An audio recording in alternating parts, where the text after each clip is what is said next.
pour une vidéo que je voulais vous faire depuis quelques temps déjà, dans un angle un peu différent, puisque aujourd'hui ça va être une vidéo plutôt vlog. Et voilà, il y a mon chat qui m'a rejoint, je sais pas si vous pouvez la voir. Évidemment, dès que je m'assois sur le canapé, elle débarque pour avoir des câlins. Hein, Marty fait des câlins.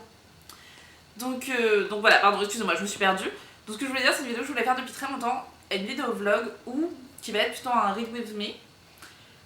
Puisque l'objectif, oui ma chérie, l'objectif, en fait j'ai beaucoup de BD chez moi que j'ai pas encore lu. J'en emprunte aussi beaucoup, je bosse en bibliothèque depuis 2 mois, je bosse les week-ends en bibliothèque, un week-end sur 2. Et donc j'emprunte beaucoup de BD à mon étage, enfin beaucoup. J'emprunte des BD à mon étage, et donc j'ai pas mal de BD dessinées à lire, et je me suis dit là, j'avais envie de faire une journée tranquille, de me reposer, que j'allais passer la journée à me faire une journée entière juste de lecture de BD pour essayer de vider un peu ma palle, et puis lire enfin les BD que j'empruntais à la Bibli avant d'être en retard. Donc pour les BD que je possède, qui sont les miennes, je vous ferai un petit insert tout à l'heure où je vous présente donc toutes les BD que j'ai et celles qu'il faut que je lise, qui ne sont pas encore lues et que je vais essayer de lire aujourd'hui.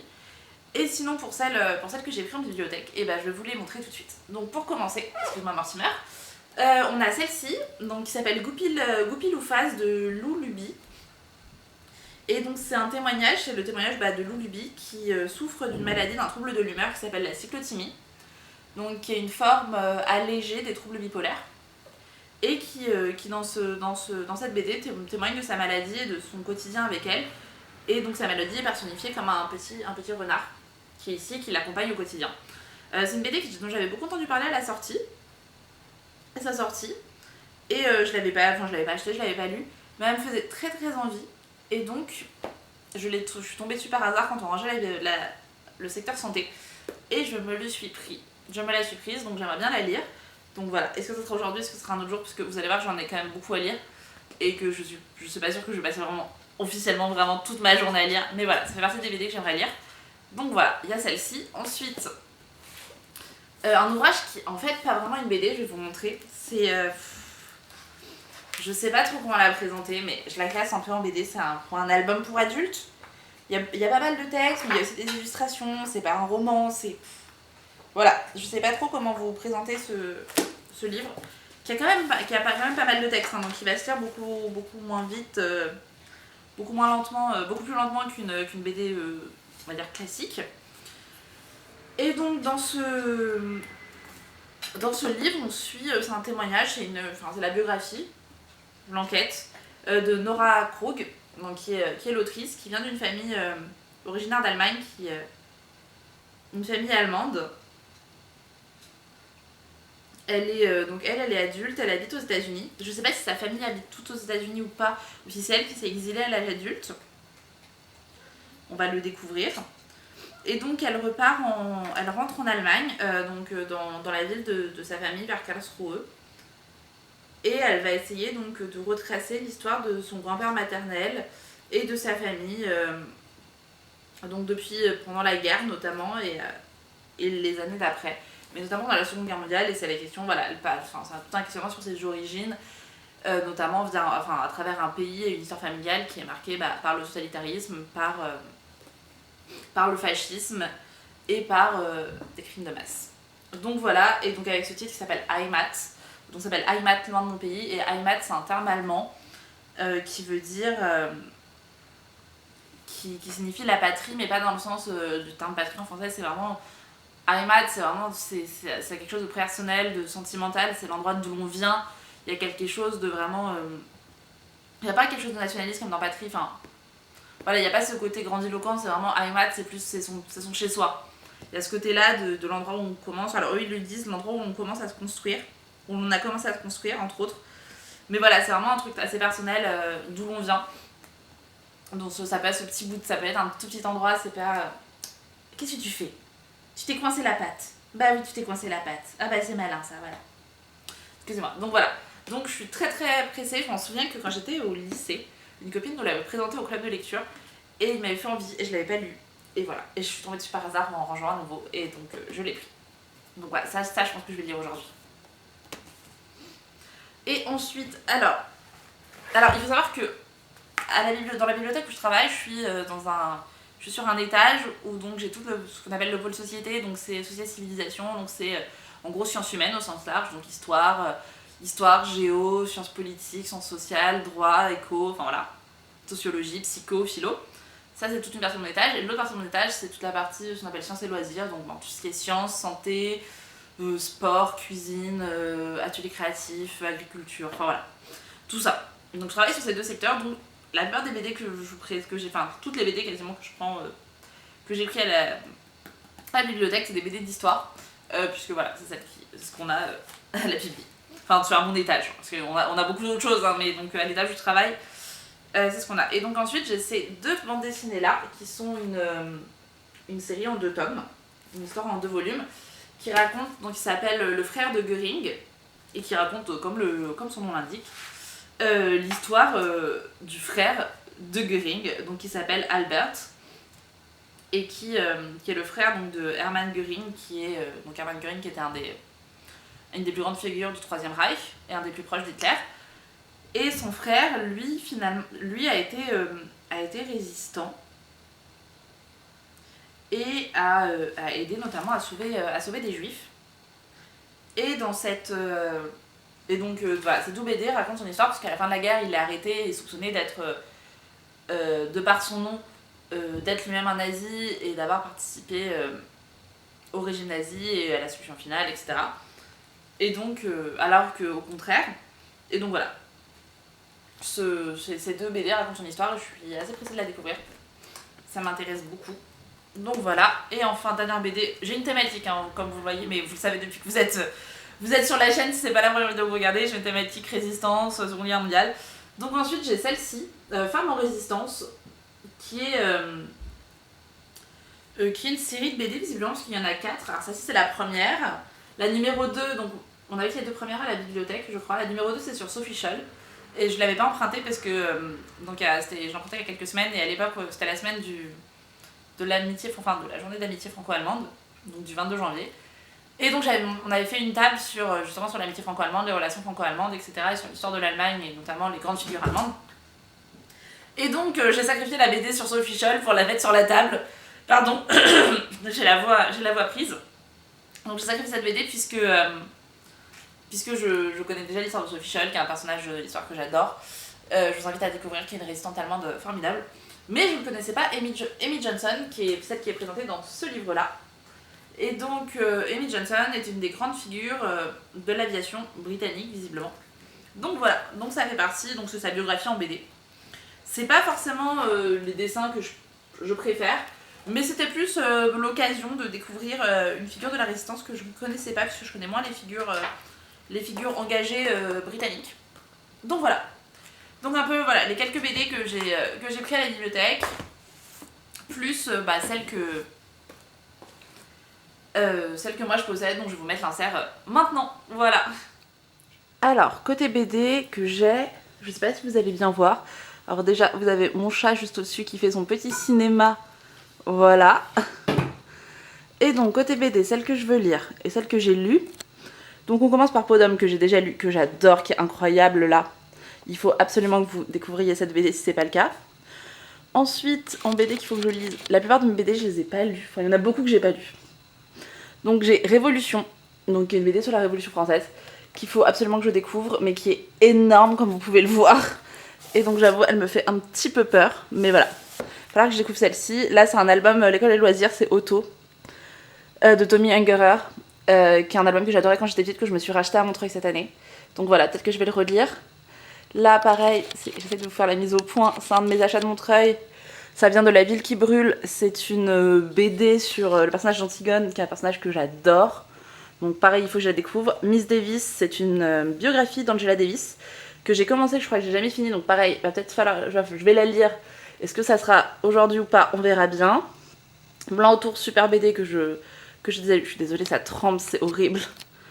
Mais c'est lourd, c'est très lourd, donc je vais aller vite. Blanc autour, super BD, Lou, Lou quoi, je les ai tous lus, j'adore. Seul à Berlin, chouette BD aussi, que j'ai déjà lu.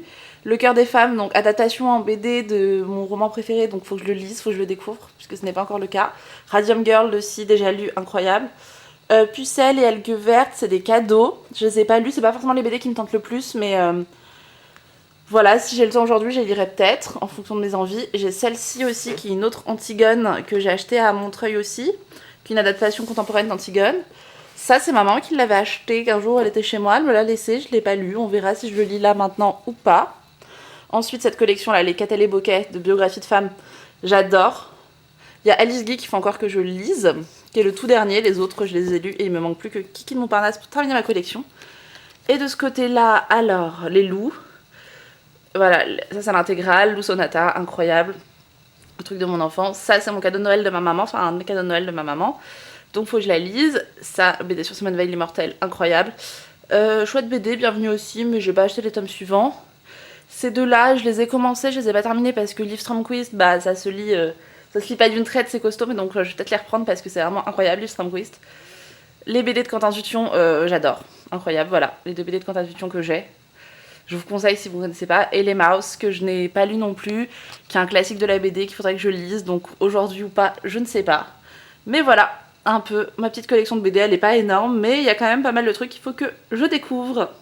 Et entre le moment où je vous ai filmé le petit insert, parce que j'ai commencé par ça, et le moment où j'ai ouvert cette vidéo, et ben en fait j'ai dû faire recharger ma caméra parce que je l'avais pas fait hier soir. Et donc j'avais plus trop de batterie. Et donc en attendant, j'ai déjà lu des BD que je vous ai présentés. Voilà, des BD que moi je possède, donc c'est mes achats de Montreuil, donc c'est très bien. Je lis enfin ce que j'ai acheté à Montreuil. Donc la première, c'est celle-ci qui en fait n'est pas une bande dessinée, qui est un album, qui est magnifique d'ailleurs, je vais essayer de vous montrer l'intérieur. Voilà. Donc tout en rouge et bleu. Je suis un peu déçue, moi sur ma couverture, il y a un livre qui a transféré, d'ailleurs je crois que c'est celui-ci qui a transféré dans mon sac à Montreuil. Mais voilà, elle est magnifique, comme vous pouvez le voir. C'est un album incroyable, c'est vraiment un album et on sent que c'est à destination des plus jeunes. Mais c'est une super écriture de l'histoire d'Antigone. C'est vraiment l'histoire classique, antique. C'est très très beau, c'est très bien fait. Pour faire découvrir, et ça il y a vraiment ce côté résistant, c'est Antigone que moi j'aime, une Antigone révoltée. Puisque ça termine par nombreux sont celles et ceux qui se réclament de son nom et de son nom. Donc premier nom N-O-M et dernier nom N-O-N. Peut-être toi un jour, qui sait. Donc voilà. Et à la fin, il y a juste un petit à propos pour présenter l'histoire, enfin voilà, qui est en Antigone et le côté antique. Voilà. Et d'où vient cette héroïne. Mais voilà, vraiment super album sur Antigone. Je suis très contente de l'avoir acheté. Je l'avais repéré l'an dernier, enfin l'année d'avant encore. Vraiment magnifique. J'adore. Super lecture. Et donc l'autre, c'est celui-ci, Antigone de Jop, aux éditions Guater. C'est une édition bretonne, je crois, et je suis désolée, mon breton est rouillé. Sauf que je sais prononcer en breton, c'est mon nom de famille, donc on va pas aller bien loin. Et donc voilà, donc c'est une petite bande dessinée qui qui réinscrit Antigone dans une histoire contemporaine, puisque dans cette histoire, voilà, donc c'est une bande dessinée, hein, vous pouvez le voir, très courte, hein, elle fait 40 pages. Antigone est la nièce d'un préfet de police. Et Antigone veut défendre milite sur une ZAD dont son oncle est chargé d'expulsion, enfin son oncle est chargé de l'expulsion et de la destruction de cette ZAD où Antigone milite, et donc c'est le conflit entre les deux, donc son oncle représentant Créon dans l'histoire d'Antigone. Et je trouvais le concept intéressant quand je l'ai acheté, parce que j'adore Antigone, comme je vous ai dit, j'adore les réécritures modernes d'Antigone, parce que je trouve que c'est un personnage qui est profondément contemporain. Je suis amoureuse d'Antigone d'Anouilh, mais voilà, vous ne pouvez pas savoir à quel point. J'avais essayé de convaincre ma soeur qu'on appelle notre chat Antigone, mais elle n'a pas voulu. Bon, finalement, Mortimer, ça lui va très bien, je suis ravie de notre nom, qui est d'ailleurs aussi une référence littéraire à la bande dessinée Blake et Mortimer. Voilà, mais bref, j'adore Antigone, je trouvais ça hyper intéressant comme réécriture, et dans l'univers dans lequel l'auteur, donc Jod, avait choisi de l'insérer. Mais que vous dire,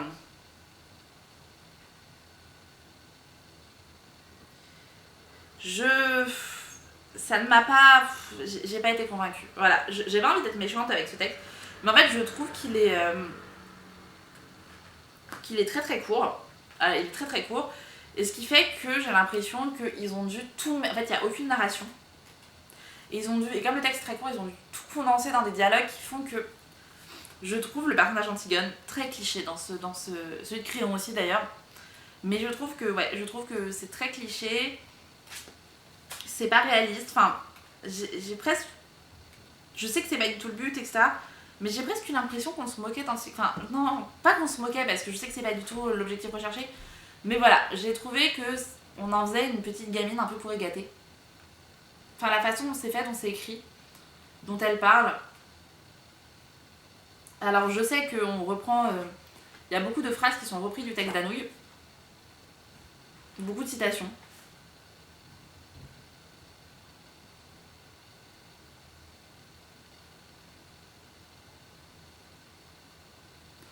Mais ouais, ça l'a pas du tout fait pour moi, je suis pas convaincue. Je vois tout ce qu'il y a... Enfin, le concept est très bien, est très bon, mais la réalisation, je sais pas, j'ai l'impression que c'est forcé, voilà, c'est ça. J'ai vraiment l'impression que c'est forcé à plein d'endroits, ça va trop vite peut-être, et pour vraiment... Voilà, en plus c'est une première bande dessinée de Jod, donc, de Jop, pardon. Mais voilà, les dessins sont plutôt intéressants. C'est pas mon style forcément, mais les dessins sont intéressants. Les couleurs sont très belles, sont très profondes. Mais voilà, bon, ça l'a pas fait. Je trouve que l'exécution est un peu trop rapide. Donc voilà, c'est dommage. Je la garde quand même parce que ça fera une petite collection Antigone pour chez moi. Mais voilà, à choisir si vous voulez faire découvrir à un adolescent ou un jeune. Alors ça c'est sûr que c'est plus adolescent, ça c'est vraiment plus enfantin. Mais faire découvrir l'histoire d'Antigone, je trouve que l'album, même pour un plus grand, est bien plus pertinent que la bande dessinée. Donc voilà. Donc maintenant, que vais-je faire ? Eh ben, je pense que je vais m'attaquer à d'autres lectures.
Parler.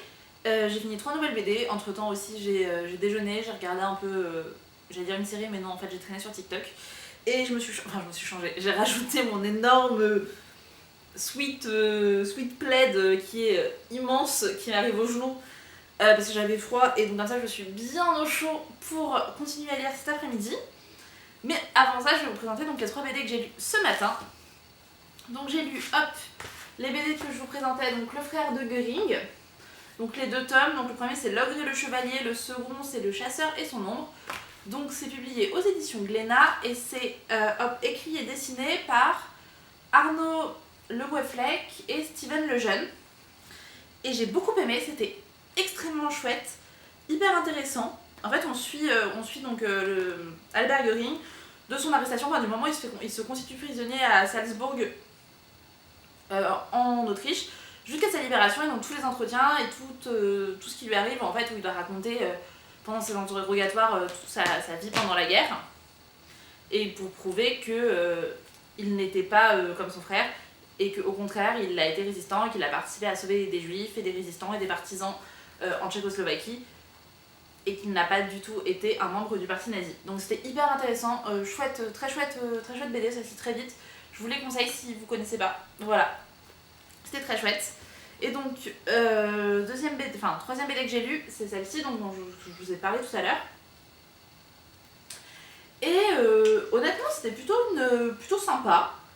Je suis pas fan des dessins, je vous l'avais déjà dit, mais c'était plutôt sympa. Et en fait, j'en ai profité pendant que je déjeunais pour rentrer les BD dans mon bullet journal pour noter mes dernières lectures.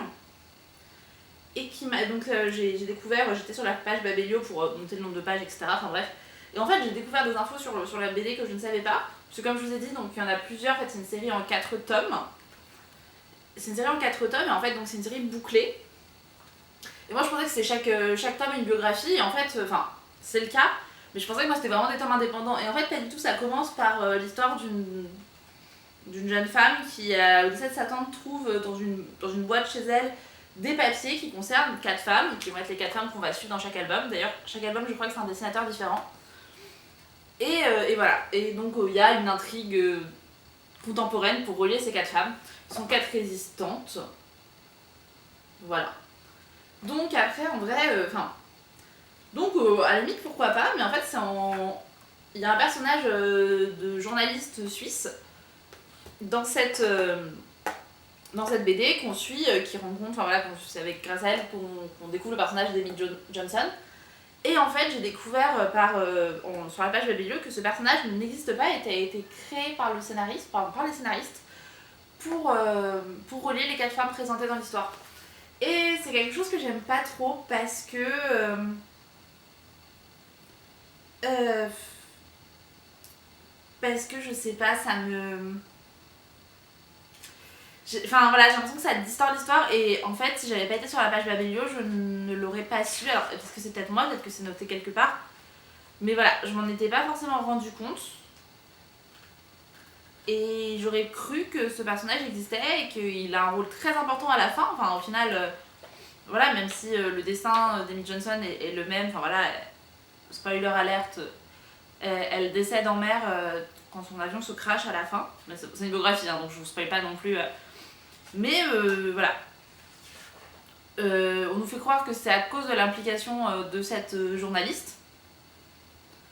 Alors que pas du tout, et donc je sais pas, j'aime pas la façon dont ça distord un peu l'histoire et la vie de ce personnage, Donc je sais pas trop ce que je vais faire des autres tomes. Peut-être que je les lirai quand même parce que j'ai quand même envie de savoir comment ils ont le lien, l'histoire contemporaine, quel lien ils ont fait entre ces 4 personnages, comment ils ont géré ça. Mais voilà, je suis un peu déçue. Après, je savais que ça allait pas être la BD du siècle, voilà. C'était plus l'occasion de découvrir une femme que je ne connaissais pas, ça a été le cas. Donc voilà, ça sera pas... c'est pas une BD que je vais offrir, etc. Mais voilà, je l'aurais jamais acheté, je l'aurais même jamais regardé en librairie. Il se trouve que je l'ai à la bibliothèque, c'est très bien à lire là comme ça, ou au travail, même pour les prochains tomes, quand il y a personne. Donc voilà. Donc voilà pour mes 3 lectures du matin. Donc vraiment, je vous conseille pour l'instant, donc ce que je vous conseille sur les 5 BD que j'ai lues aujourd'hui, c'est vraiment l'album Antigone aux éditions La Ville Brûle et Le Frère de Göring, les 2 tomes. Donc voilà, et je pense que là maintenant, hop, j'essaye d'attraper mon livre. Je peux pas trop bouger parce que j'ai un bébé chat sur les genoux. Je pense que maintenant, je vais m'attaquer à celui-ci, donc Marilyn, dernière séance d'après le livre de Michel Schneider, par l'autrice de bande dessinée Louison. Mais la maison d'édition c'est Futuropolis.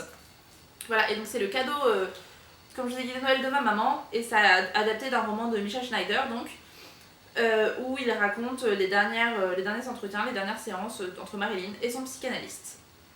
Donc voilà. Et je vais m'attaquer dès maintenant.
J'ai fini donc Marilyn dernière séance de Louison.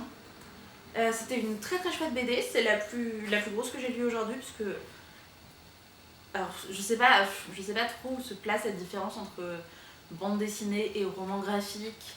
Souvent on dit que c'est à la longueur, au style de dessin ou de narration. Je sais pas vraiment, mais voilà, mais par rapport, voilà, j'ai lu que des textes qui faisaient une 50aine de pages depuis ce matin, et celui-ci on fait 220, 230. Donc voilà, on est vraiment sur un format différent, c'était très intéressant, même si ça reste au final très elliptique sur la personne qui était Marilyn Monroe. c'est une actrice que je connais très peu. Je sais que ça a été une femme très torturée, qui allait très mal, qui a eu beaucoup de troubles et de difficultés, qui était assez fragile, dont on s'est aussi beaucoup servi, je pense. On a beaucoup utilisé sa fragilité contre elle. Et donc là, avec ce livre, et donc qui raconte en fait ses séances avec son psychiatre, son psychanalyste, mais qui est médecin également, donc voilà. Ça dessine un peu le personnage qu'est Marilyn Monroe et son rapport aux écrans, à son métier, aux autres, aux hommes, beaucoup, à sa mère et à son besoin d'être aimée, d'être appréciée, d'avoir une famille, qu'elle trouve un peu dans ce psychanalyste qui prend un peu un rôle de père de substitution, dans un rapport quand même assez malsain, dans un rapport de thérapie, hein. Enfin, une relation très particulière pour un thérapeute et sa patiente. Mais voilà, non, c'est une très chouette, j'aime beaucoup la colorisation, l'usage des couleurs que fait Louison. Je trouve que vraiment c'est très beau, j'aime beaucoup les planches monochromatiques en général en bande dessinée comme ça. J'aime un peu moins ces traits de dessin sur le personnage de Marilyn. Je suis pas très fan de cette esthétique-là, mais c'est une très belle bande dessinée, très chouette. Les images sont vraiment magnifiques, j'aime beaucoup les choix de couleurs, de dessins. Enfin voilà, c'est une très chouette bande dessinée. Merci à ma maman de me l'avoir offert. Ça me donne presque envie de découvrir le roman de Michel Schneider, vraiment. Puisque je me dis qu'il doit être quand même peut-être un petit peu plus copieux. Là je reste sur ma faim, donc je sais pas si c'est juste parce que on suit juste sa psychanalyse et donc forcément il y a des trous dans qui elle est, dans ce qu'elle raconte et dans sa vie. Et si c'est le cas aussi dans le roman ou pas. Mais voilà, en tout cas ça m'intrigue et ça me donne envie d'en apprendre un peu plus sur Marilyn, qui était une femme très particulière et voilà, dont j'aimerais découvrir. Et qui m'a beaucoup touchée dans cette bande dessinée. Donc voilà, on est à ma 6e BD de la journée. Je commence à être un peu fatiguée, bon, même si j'ai fait une grosse pause à midi et tout. Mais surtout là j'ai envie de bouger.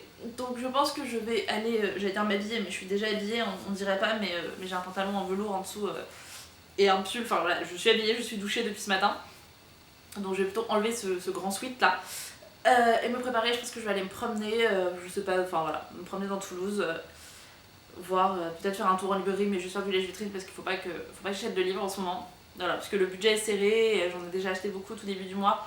Parce que, je sais pas si vous êtes au courant, mais en février c'est le Black History Month, donc le mois d'histoire des Noirs, qui est un événement qui est plutôt connu dans les pays anglo-saxons, puisqu'il est né aux États-Unis, je crois, dans les années 70, qui est censé permettre de donner de la place et valoriser l'histoire des Noirs, mais aussi les créateurs. Noirs, les créateurs, les auteurs, enfin voilà, dans la littérature, ça serait mettre en avant des auteurs noirs, des maisons d'édition, etc., tenues par des personnes noires, et voilà, mettre en avant cette histoire aussi, et des récits aussi qui mettent en avant des héros et des héroïnes noirs et leurs histoires. Donc voilà, et donc à cette occasion, dans mon passage en librairie tout début février, j'ai essayé d'acheter des livres uniquement écrits par des personnes noires pour essayer de lire plus de livres d'auteurs racisés dans mes... de lire plus de livres d'auteurs racisés, parce que je me suis rendu compte que même si c'est des sujets qui m'intéressent, au final j'ai une bibliothèque qui est quand même très très blanche.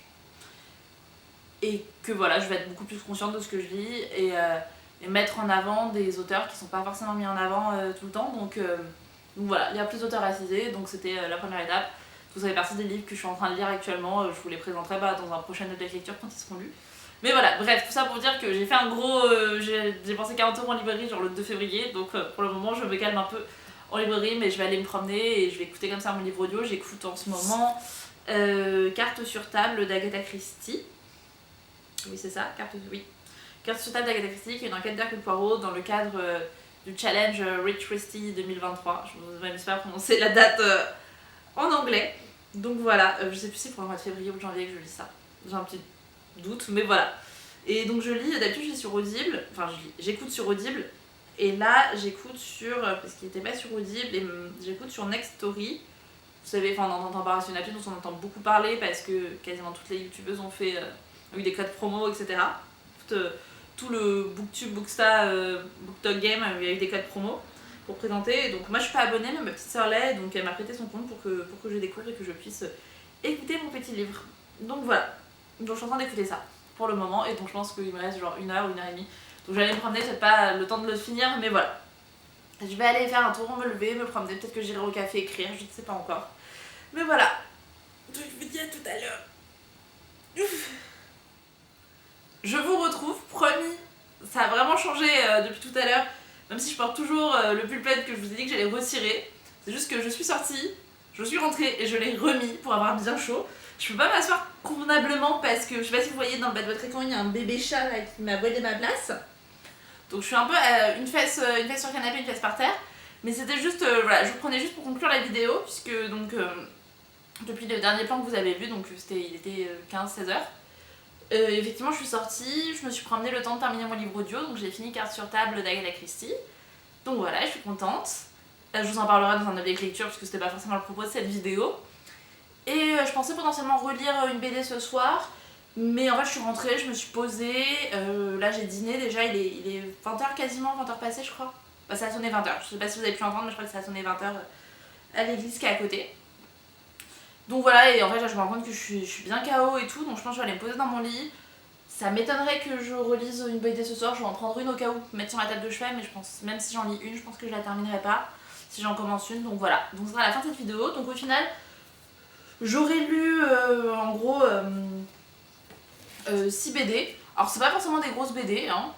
J'ai pas fait ça que ça de ma journée au final, hein. Je me suis promenée, j'ai regardé des séries. Mais voilà, mais j'ai quand même avancé. Le but c'était en fait d'avancer, de vider ma palle. Alors j'en ai lu 3 mois, 3 qui de la Bibli, donc finalement le score est plutôt pas mal. Ah voilà, merci. Hop, tiens, regarde, je m'assois, tu peux venir là si tu veux. Donc voilà. Donc finalement j'ai quand même un peu vidé ma palle. C'est un grand mot, mais j'ai lu ce que j'aurais emprunté à la bibliothèque et ce que je dois rendre bientôt. J'ai commencé à lire ce que j'avais en stock, en plus c'est mes achats récents. Donc voilà, il m'en reste encore plusieurs à lire, notamment Le cœur des femmes, l'adaptation, qui me fait très très envie et en même temps qui...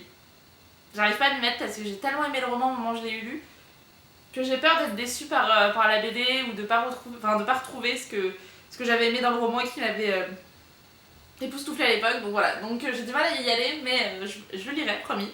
Je vais y aller, et puis pareil, le Gâteau et les bouquets, Alice Geek, et hop, pardon, voilà, hop, qui est juste là, sur ma table de chevet, enfin sur ma table basse, et qui va aller sur ma table de chevet cette nuit, voilà, si j'arrive pas à dormir, je pense que c'est ça que je lirai.